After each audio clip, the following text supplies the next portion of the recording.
Hello and welcome to my channel. I'm MrTieDye and today we're going to be doing a whale tail.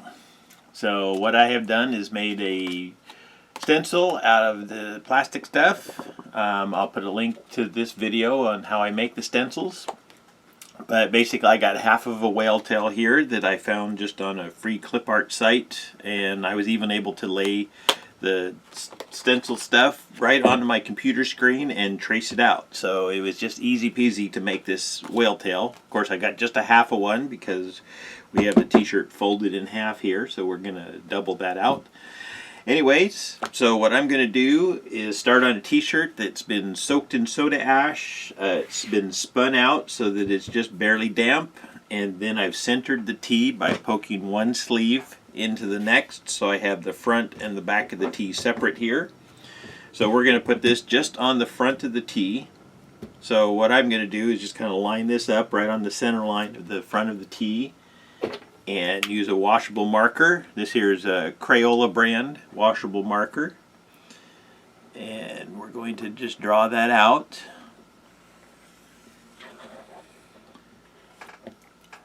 And then just for fun, I'm going to use another color marker and just put some waves out there. So we're going to make it look like the tail is coming up out of the ocean here. So once you have your whale tail, you can set your stencil aside, and then I'm going to pick this up, or I'm going to fold it on just the front. So I'm going to pick this up, flip the back side out of there. You can try folding it front and back at the same time, but just the thickness of the t-shirt, sometimes these folds don't like to make it around those tight folds, and we have one really tight corner up here at the corner of the tail. So that's why I like to do it on just the single layer, or actually I guess it's double layer, but it's just two halves of the front of the t-shirt is all. So we're going to do an accordion fold on this, and we'll just get started. So I just like to, when I'm doing accordion folds, just make sure that I'm lining everything up nice and straight here. And then we're going to get up here to this corner, and that'll be the little tricky spot getting around that corner, but it's just in how you do it. And I've just found something that works for me. So what I'll do as I get close to that end there, I'll adjust the size of my pleats just a little bit so that I can finish this fold out with the end of the line being on the down side of my pleating here. And then that way I can take this other side, so I have my finger on right under here on this side. I'm going to hold that in place, and I'm just going to fold that up and around, so I'm just kind of making a little bit of a bend in the fabric, twisting a little bit. But basically I'm just lining this part of the line up with the other one. So I'm going to move that around just so that that line now is coming up and going straight over this edge here. And like I say, that put that little, let's zoom in, see if you can see that a little better. Okay, now if we can get this on screen, up that way. So this is what I did with that corner there. So you can see it just has an extra little fold in there, but that allowed me then to line this line up with the rest of them here. So we'll zoom back out and finish this fold out. So it's a little tricky, but once you get the hang of that, then you'll just get used to folding around those sharp corners.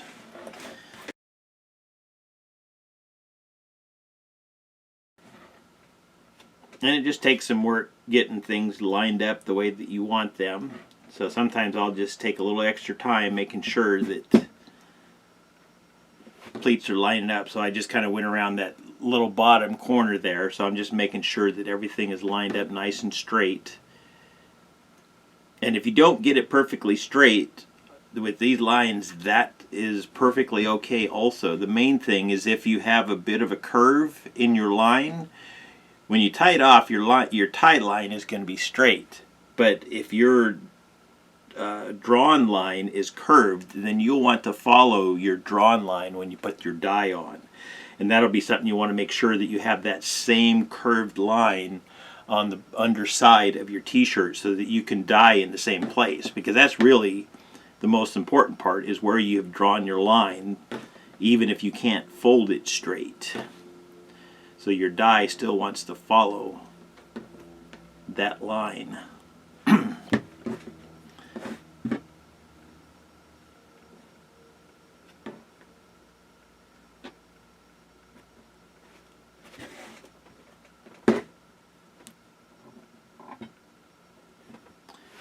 Okay, I got mine tied on there, or folded up fairly straight here, so we're going to wrap it with some kite string.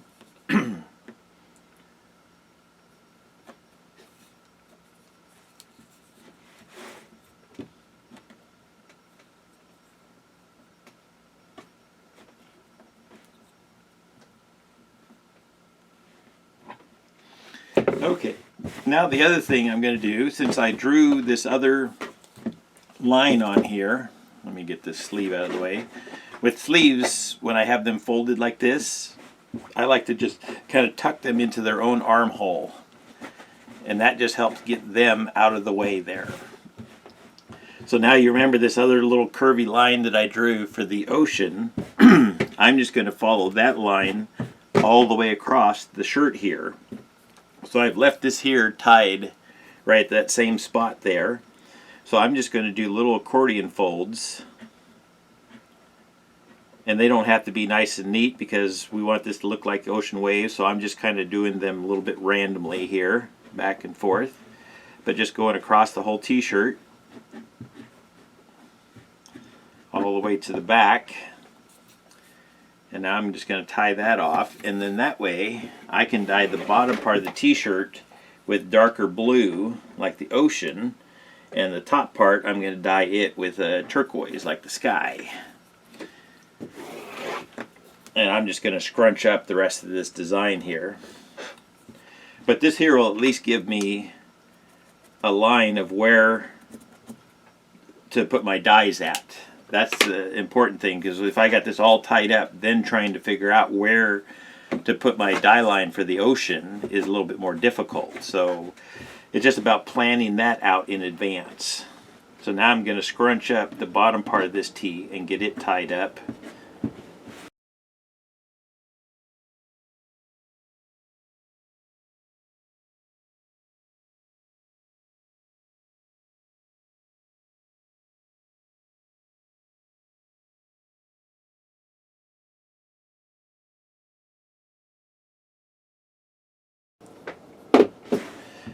Okay, so there's the whale tail here sticking off the end. Then this top part, I'm going to dye that all from the little blue line here up. I'm going to dye in the turquoise, and the bottom part I'll be in the darker blue. And while I'm thinking about it, I'm going to draw my other line here on the back. So this is my ocean line. And then my whale tail. One of the ways you can do that is you can kind of hold that up to the window, or if you have a light board. But basically, you just want to draw the same line. And since I have this little bit of a tick on there where the line isn't perfectly straight there, I drew that same tick on the back side rather than dyeing straight across my line. So I'll be back in a minute. I'm going to put on some gloves and get set up for dyeing. Okay, we're back with the whale tail. So now I always like to outline my designs with the thick black dye. So I got that in the little bottle here. And I will put a link to the video of how I make the thick black dye down below. But I also just recently got in some new, it's around here some, oh, here it is. I found this on Amazon, sodium alginate, and it is supposed to dissolve quicker and easier into liquid. So I will be exploring with that and then putting out a new video possibly on how to make thick black dye. But for now we're going to use the old method and we're just going to go for it. And like I say, I'm going to dye along the lines that I drew on here rather than the exact lines that I folded, because sometimes they can be just a little bit off.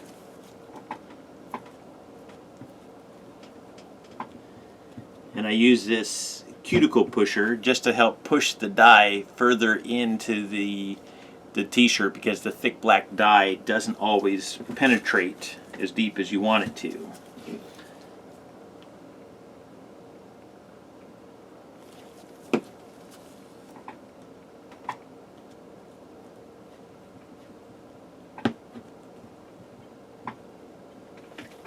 Alright, now we're going to dye the whale tail with gray, and I'm going to start back from the line. So I'm leaving about a ½ inch to a ¼ inch of white space in here between the black line and the rest of the whale tail here. And that's just going to allow the gray to spread on its own, but not immediately spread right past my black line here. Which that's something that can happen with the liquid dyes, is they just want to spread into the drier areas. So by leaving that little bit of a white gap in there to start with, the dyes can spread, but they're not going to immediately bypass my line. So that's just a trick in controlling your dyes and everything. Okay, so now the top part of the t-shirt, and I know that because here's the tag up here. I'm going to dye that in turquoise. So I'm going to do the same thing. I'm going to dye along my line here for my ocean, but I'm going to leave a white gap right here between this, between the turquoise and the black line of the whale tail. So, and then I'll come back later, but you can already see that that white gap is closing. The gray is spreading this way. So we'll just let it keep on spreading while I dye the rest of the t-shirt, and then we'll go back, and if needed, then I'll touch up with just a little bit more of the gray. And these little bottles with these fine little tips, that allows you to put on just tiny bits of dye at a time.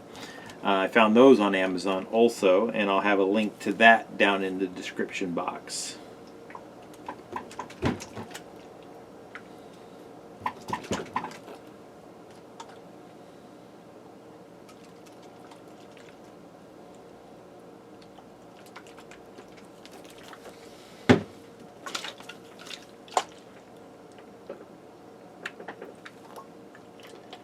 And I have two blues here. I got a cerulean blue and a sapphire blue, both from Dharma. So I'm going to put both of those on just to try to create a little bit of texture in the ocean here.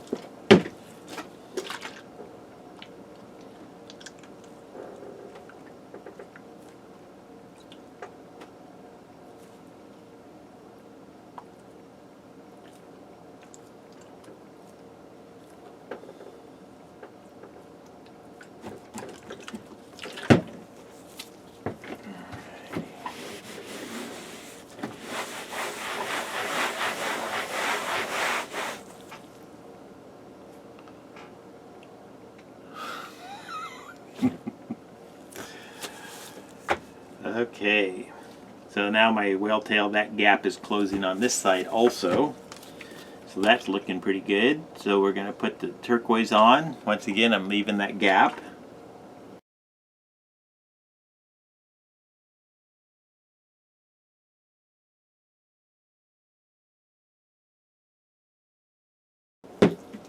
Okay, now it's time to fill in a little bit. So I think my turquoise is spread about all it's going to. So I'm going to add just a little bit more to kind of bring it right up to that line.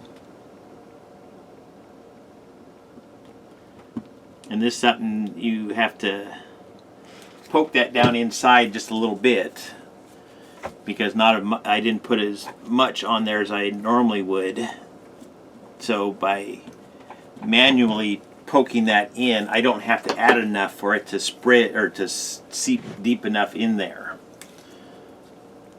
So I hope that made sense. So I put just a little bit on, just enough to coat the top, and then I use the cuticle pusher to push it down in deeper. Otherwise I would have to add a lot more dye to get it to penetrate deep enough, and then it might still spread after the fact. So that's the whole thing that we're trying to avoid, is the spreading. So by pushing it in with the cuticle pusher, we're avoiding some of that spreading.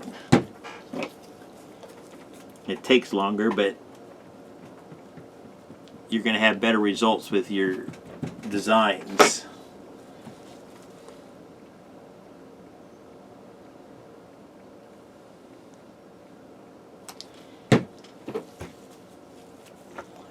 And remember to wipe off your cuticle pusher if you're switching colors. So since I did the gray before, now I'm doing the turquoise.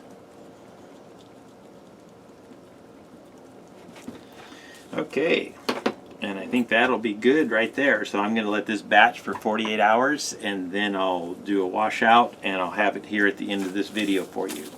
Thank you for watching. Please like and share my videos wherever they're allowed. Good morning. It's time for another reveal video. I haven't done one of these in a while, so I thought it was time. Alright.